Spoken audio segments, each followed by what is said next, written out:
ಇನ್ನು ಕೇರಳದಲ್ಲಿ ಸಂಭವಿಸಿರುವಂತಹ ಭೂದುರಂತ ಹಾಗಾಗಿ ಕರುನಾಡಿಗೂ ಕೂಡ ಒಂದು ರೀತಿ ಇದು ಎಚ್ಚರಿಕೆ ಗಂಟೆ ಆದಂತಾಗಿದೆ. ಯಾಕಂದ್ರೆ ಹಾಸನ ಜಿಲ್ಲೆ ಸಕಲೇಶಪುರದಲ್ಲೂ ಕೂಡ ಭೂಕುಸಿತದ ಭೀತಿ ಇದೆ. ಆನೆಮಹಲ್ ಬಳಿ ಭೀತಿಯಲ್ಲಿವೆ 10 ಕುಟುಂಬಗಳು.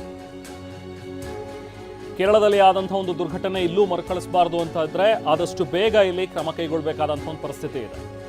ಕಳೆದ ವರ್ಷ ನಿವಾಸಿಗಳಿಗೆ ಪರ್ಯಾಯ ವ್ಯವಸ್ಥೆ ಮಾಡಿಕೊಡ್ತೀವಿ ಅಂತ ಭರವಸೆ ನೀಡಿದ್ರು. ಆದರೆ ಇದುವರೆಗೂ ಕೂಡ ಅವರಿಗೆ ಪರ್ಯಾಯ ವ್ಯವಸ್ಥೆಯನ್ನು ಮಾಡಿಕೊಟ್ಟಿಲ್ಲ.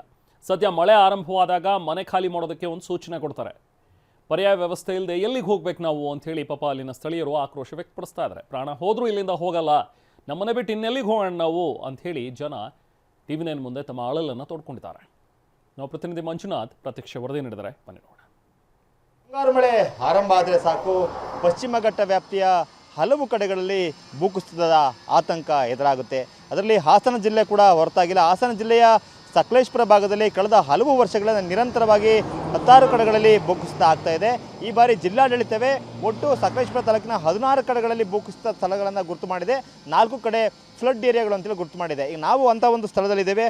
ಹಾಸನದಿಂದ ಸಕಲೇಶಪುರದಿಂದ ಮಂಗಳೂರು ಕಡೆಗೆ ತೆರಳತಕ್ಕಂಥ ಏನು ಈ ಒಂದು ಆನೆಮಹಲ್ ಅಂತಕ್ಕಂಥ ಪ್ರದೇಶ ನಾವು ನೋಡ್ತಾ ಇದ್ದೀವಿ. ಸೊ ಇಲ್ಲಿ ಸುಮಾರು 10 ರಿಂದ 15 ಮನೆಗಳಿದ್ದಾವೆ.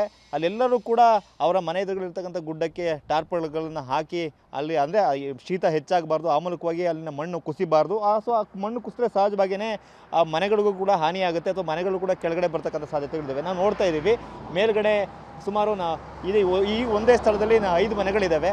ಬಲಭಾಗಕ್ಕೂ ನೋಡಿದ್ರೆ ಅಲ್ಲೂ ಕೂಡ ಒಂದಷ್ಟು ಮನೆಗಳಿದ್ದಾವೆ. ಸೊ ಇದು ಪ್ರತಿ ವರ್ಷ ಕೂಡ ಮಳೆಗಾಲ ಆರಂಭ ಆದಾಗ ಅಲ್ಲಿರ್ತಕ್ಕಂಥ ಜನರು ಆತಂಕದಲ್ಲೇ ಜೀವನವನ್ನು ಮಾಡಬೇಕು. ಮಳೆ ಹೆಚ್ಚಾದಂತೆಲ್ಲ ಅವರ ಹಾರ್ಟ್ ಬೀಟ್ ಕೂಡ ಜಾಸ್ತಿ ಆಗುತ್ತೆ. ಕಳೆದ ವರ್ಷ ಹಲವಾರು ಬಾರಿ ಸಭೆಗಳನ್ನು ಮಾಡಿದ್ರು, ಆದರೆ ಕೇವಲ ಅದು ಮಾತಿನ ಭರವಸೆಯಾಗಿ ಉಳಿತು ಹೊರತು ಯಾವುದೇ ಕಾರಣದಿಂದ ಅದು ಇಂಪ್ಲಿಮೆಂಟ್ ಆಗಿಲ್ಲ ಅಂತಕ್ಕಂಥ ಆಕ್ರೋಶ ಕೂಡ ಈ ಭಾಗದ ಜನರಲ್ಲಿದೆ. ಸೊ ಮಳೆ ಹೆಚ್ಚಾದಂತೆಲ್ಲ ಇಲ್ಲಿನ ಜನರಲ್ಲೂ ಕೂಡ ಸಹಜವಾಗಿಯೇ ಅವರಿಗೆ ಆತಂಕ ಜಾಸ್ತಿ ಆಗ್ತಾ ಹೋಗುತ್ತೆ. ಹೇಳಿ, ಈಗ ನೀವು ಇಲ್ಲಿ ಎಷ್ಟು ಕುಟುಂಬ ಇದ್ದೀರಿ?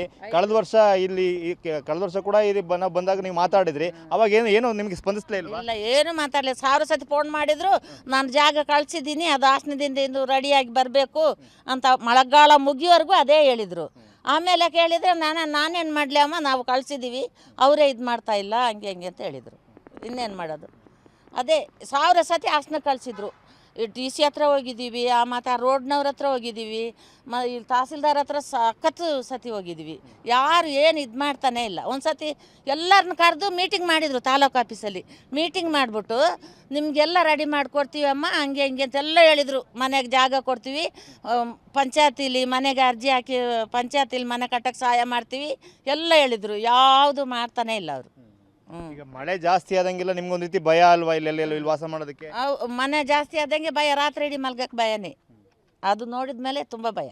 ಈಗ ನಿಮಗೆ ಅಟ್ಲೀಸ್ಟ್ ಓಡಾಡ್ಲಿಕ್ಕೆ ಕೂಡ ಒಂದು ದಾರಿ ಕೂಡ ಇಲ್ಲ ನಿಮ್ಮ 5 ಮನೆಗೆ? ಇಲ್ಲ, ನಾವೇ ಇಟ್ಟೇಚಿ ತಂದು ಮಾಡಿಸಿರೋದು. ಇದು ಎಲ್ಲ ದುಡ್ಡು ಕೊಟ್ಟು ಎಲ್ಲ ಮನೆ ಸೇರಿ ದುಡ್ಡು ಕೊಟ್ಟು ಇದಿಷ್ಟು ದಾರಿ ನಾವೇ ಮಾಡಿಸ್ಕೊಂಡು, ಅದು ಕೂಡ ಮಾಡಿಕೊಟ್ಟಿಲ್ಲ ಅವರು.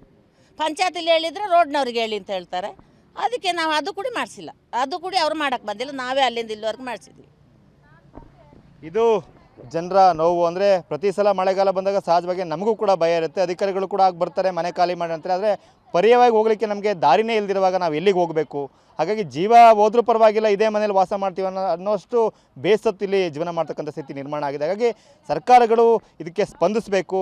ಜನರ ನೋವಿಗೆ ಅವರ ಏನು ಪರಿಹಾರ ಕೊಡಬೇಕಂತ ಆ ನಿಟ್ಟಿನಲ್ಲಿ ಕೂಡ ಕ್ರಮ ಆಗಬೇಕು ಅಂತಕ್ಕಂಥದ್ದು ಇಲ್ಲಿನ ಜನರ ಆಗ್ರಹ. ಕ್ಯಾಮ್ರಾಮನ್ ಮಹೇಶ್ ಜೊತೆ ಮಂಜುನಾಥ್, KB, TV9 ಹಾಸನ.